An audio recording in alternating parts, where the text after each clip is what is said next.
একটা কথাই আছে, কপালে না থাকলে ঘি ঠকঠকালে হবেটা কি? তো কপালে যদি ঘি না থাকে ঠকঠকিয়ে কোনো লাভ নেই।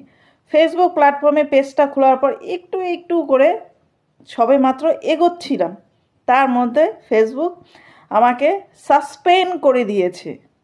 আমার প্রত্যেকটা ভিডিও না কপিরাইট, না প্রত্যেকটা পোস্ট না কপিরাইট কপি করে আমি কোনো কিছু পোস্ট করছি, নিজে ওন ভয়েসে ভিডিও বানাচ্ছি, নিজের কন্টেন্ট দিচ্ছি, নিজের ছবি ছাড়ছি, নিজের টেক্সট ছাড়ছি, তারপরও ফেসবুক আমাকে পুরো সাসপেন্ড করে দিয়েছে।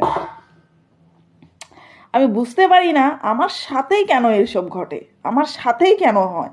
আমি এই ব্যাপারটা সত্যি একদম বুঝতে পারি না। সবাই ইজিলি যেটা পেয়ে যায় সেটাকে আমাকে এত পরিমাণে স্ট্রাগল করতে হয়। মানে আমি এক এক সময় সত্যিই মনে হয় যে আমার সত্যি ভাগ্যটা খুব খারাপ। এক এক সময় কি আমি প্রত্যেকটা জিনিস আমাকে খুব স্ট্রাগল করে আমাকে পেতে হয়, আর সেই জিনিসটা মানুষ ইজিলি পেয়ে যাচ্ছে। ভালো লাগে না।